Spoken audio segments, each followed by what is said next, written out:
Okay guys, so ang mangyayari dito, shooting to para sa movie ng Viva Max, yung Kaskasero. SIR laban sa BMW. So yan, diretso dun. Walang katao-tao mga boss. So yan, staging sila ngayon.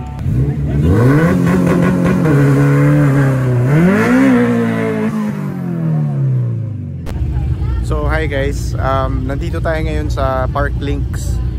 Dito sa may Eastwood Libis. Ang daming kotse dito today. Meron ditong shooting ngayon ng Viva Max, and we're fortunate enough na makasama dito sa shooting na to. At ayan, napakadaming magandang kotse. So ikutan natin and pakita namin sa inyo ang mga ganap dito ngayong gabi. Let's check out these cars and tara.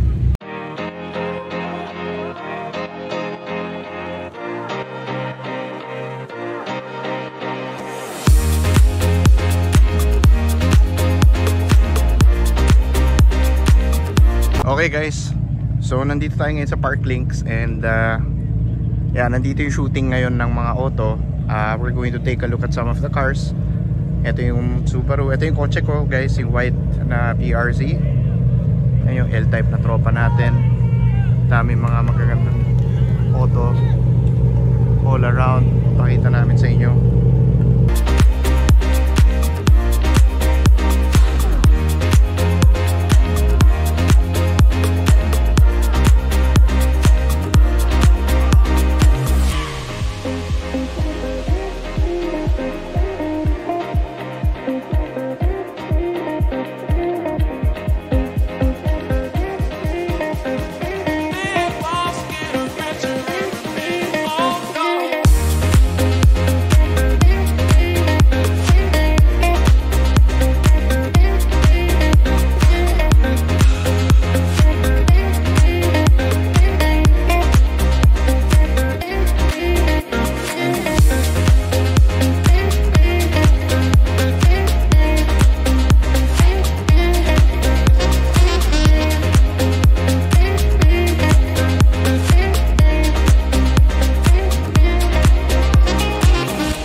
So ito na guys, sumasayaw sila dito. Ito na yung shoot sa shooting.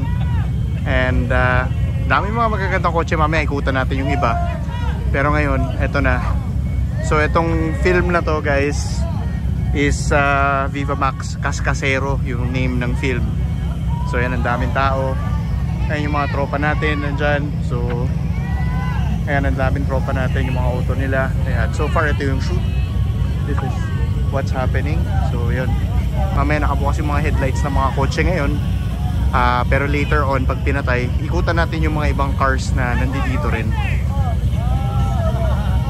Yan, so overall beautiful sights dito sa Park Links. Yan, ang dami pa. Mamaya ikutan pa natin yung mga ibang kotse, and yan, sana maging sana ma-enjoy nyo tong video na meron sa atin ngayon. Okay guys, so tapos na yung shoot. I think tapos na yung shoot. So nandito ngayon yung mga artists. Chinecheck nila yung camera. Yun o, nandyan sila. And then ngayon for us, syempre ang punta natin dito is more on the cars talaga, no? So tara, ikutan natin yung mga kotse. Ito BMW Z3 na luma. Tingnan lang natin. So yan yung interior. So nice, Z3. So ikutan natin yung ibang cars. Meron din tayong Corolla na Love Life. Napakaganda ng mugs nito, boss. Oh. Sobrang rare to. Choppy na Garcia tune. Ganda. Sikot tayo ngayon dito, guys. Medyo maraming tao po kasi doon. So nakakahiyang makihalubilo. So ito, kay Boss Errol na EG. Nakasama na to sa vlog natin noong nakaraan. Pero ngayon, yung mugs, isang set ata yung mugs, no? Hindi ata iba-iba per side. So ito yung isa sa mga magagandang dilaw na kotse na meron natin. Yan. Yes. Ganda.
Sa kaibigan natin na Lancer L-Type, kasama ko pa to, guys, simula pa noong 2003 pa ata kami magkakasama. So tagal na, and until now buhay pa rin yung auto. As you can see from the rear, H3 Autoworks, VCCR, yung mga talagang mga lumang kasama natin sa kotse. Yan, napakaganda ng L-Type nya.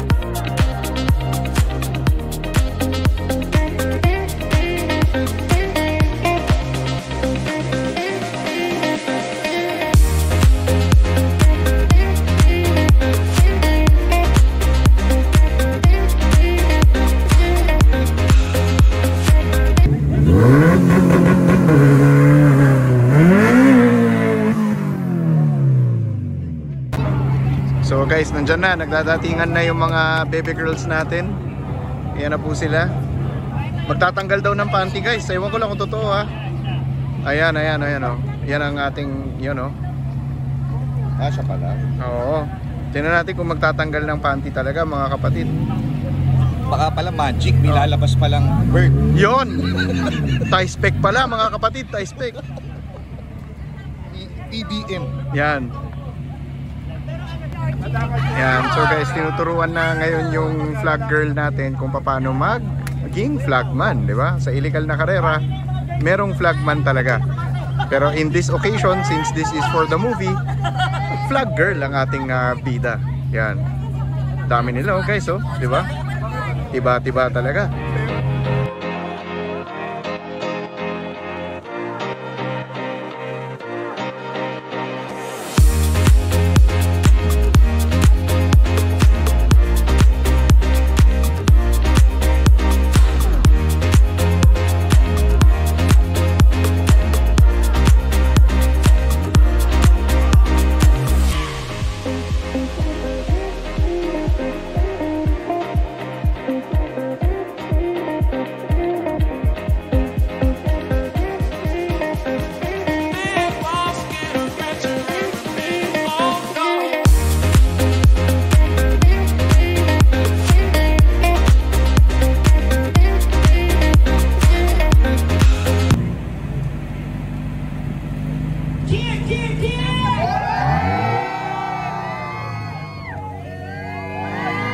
Okay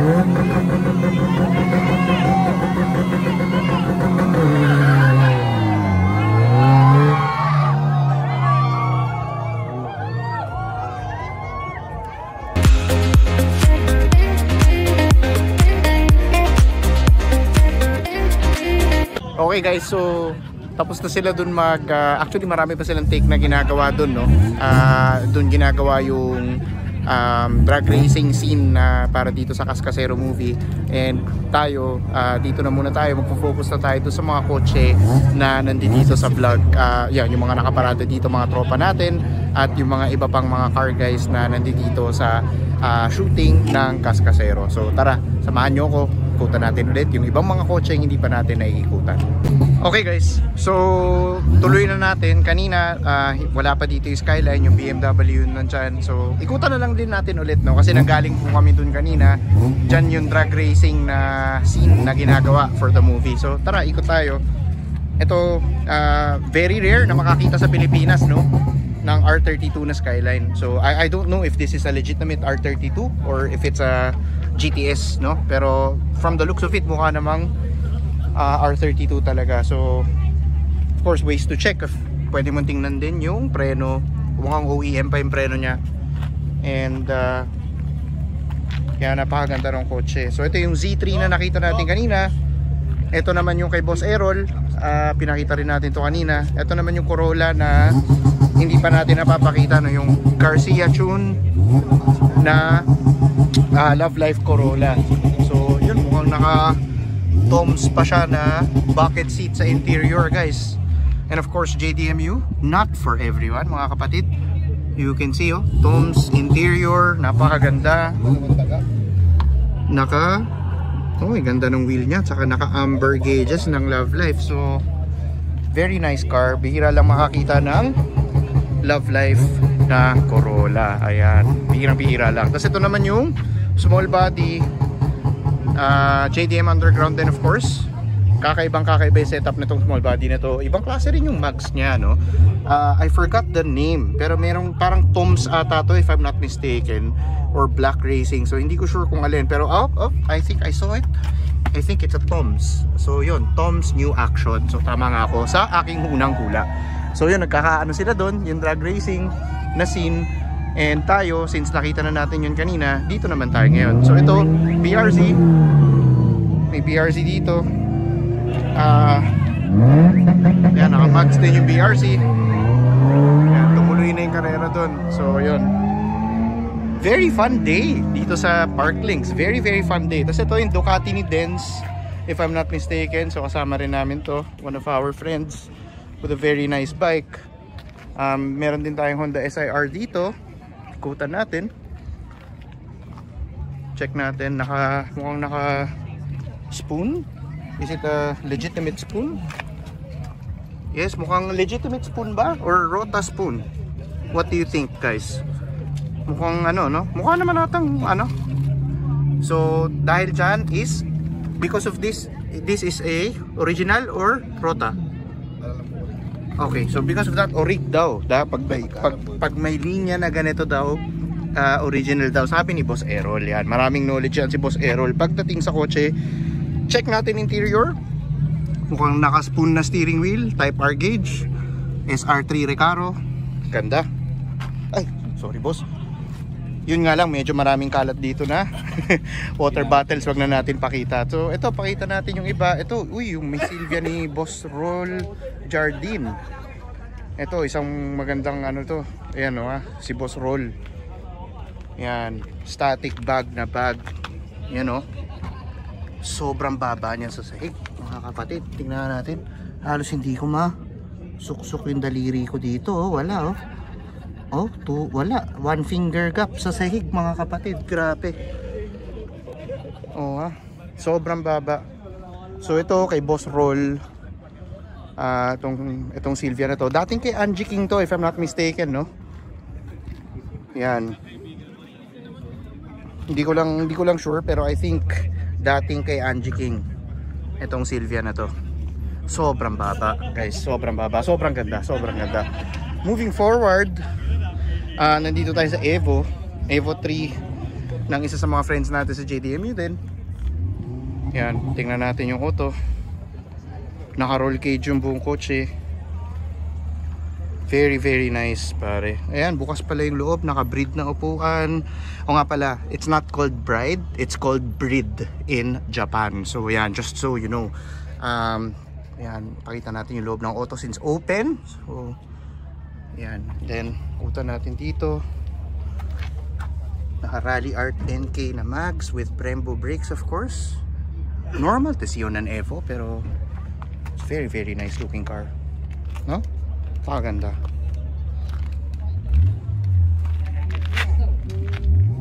Napakaganda guys, napakaganda. Sikutan naman natin yung iba. Meron din ditong Evo. Ibang klaseng Evo din to. Not sure if this is an Evo or if it's a normal Lancer na GLXI or GLI. And then this one is an Evo 5. Tommy Mäkinen edition mga kapatid. Wow. Damn bro. Tommy Mäkinen inspired. Okay, I thought it was a Tommy Mäkinen, full legit Tommy Mäkinen, hindi pala. So if you're gonna take a look at the inside, yan, naka-Recaro siya na seats. There's also cages in between. Nice. So hindi nga lang kita, no, because of the flash, hindi lang kita, pero Evolution Club PH, yan. Nice cars mga kapatid. These are Evo 8. It's an MR. Napakaganda guys. So look at this car. Pucha, napapa-English ako eh. Pero ang ganda yan, naka TE37 na Oric, OG TE37. Naka Alcon na brakes. Wow, Alcon na brakes para this car. You see a JDMU PH shirt inside. And interior looks, hindi naman looks a bit brakes on the front, Alcon din, no? Very nice. Napakaganda, man. Napakaganda. Then moving on to the other cars, meron tayong na nandito, and looks like Recaro SR7s din yung loob ng auto. Oh man, ganda.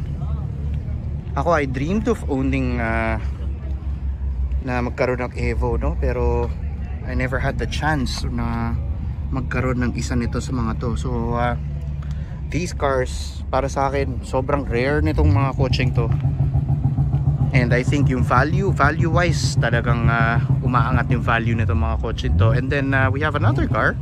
Very interesting yung plaka niya, LMP, which is normally what we call yung sa ating dating grupo, Laliafi Motorsports Project, but of course that's not what it means. Pero looks like this is a Kanjozoku themed EK9, as you can see, by Police, and then nogood.com. So ikutan natin tong kotse to. This EK9 looks very very nice. Medyo masikip lang dito, so I'll move to the other side. And okay, ang cute nito guys, look at this. May wing siya. And then it also has a little wing. On top of the original wing, meron siyang toy wing. So, tingnan natin yung loob ng car. You have the anong seats niya? SR3 na black. And then detachable steering wheel, and then Type R cage, of course. Anong preno niya? Silipin natin yung brakes ng auto niya. And okay, wala ganong upgrades on the brake side. So, yan nga, Kanjozoku. And meron pang signature. I'm not really sure kung sino yung nag-sign, pero must be somebody very influential, very famous. Yan. Nice looking car. Kakaiba. Ganda. Ganda. And then you have another one. This is a Brio. Wow. Wow, Brio. Brio nga. Brio nga talaga. So, I think more Kanjozoku team din yung otong ito. I'm not really sure, pero ano yung nakasulat sa gilid? Let's have a, it says Osaka Loop Street Team. Okay, so Kanjozoku style, parang ganun nga. And then meron pa siyang peace sign on top of the antenna. Yan. Okay. And then ito yung isa sa mga friends natin, FB Civic with very very nice 18s na OG TE37. I like how this car looks. Hindi lang siya mapakita ng napakaganda kasi ayan ang ganda pare ang ganda nitong FB na Civic na to. Ang laki ng ginanda niya because of the mags na OG TE37, saka yung tayo niya ang ganda. So I like this car. Of course JDMU underground. Ang ganda nito. So yan. Okay, so yun lang naman guys. Sana nagustuhan nyo tong simpleng vlog na meron tayo dito sa Parklinks. Kami sobrang nag-enjoy kami dito. Kita naman siguro sa video gaano ka-enjoy yung event dito sa Parklinks, dito sa shooting ng Cascasero. Okay, so maraming una sa lahat, salamat sa Viva Max sa pag-imbita sa aming lahat dito. Maraming salamat kay Direk, yung tropa namin na nag-imbita rin sa amin dito. And of course, shout out sa buong JDM Underground na kasama natin na bumubuo ng mga kotseng malulupit dito sa shooting ng Cascasero. Thank you guys. Manood kayo ng movie and abangan namin kayo. Sana makita nyo kami. Thank you, GG. Peace out guys.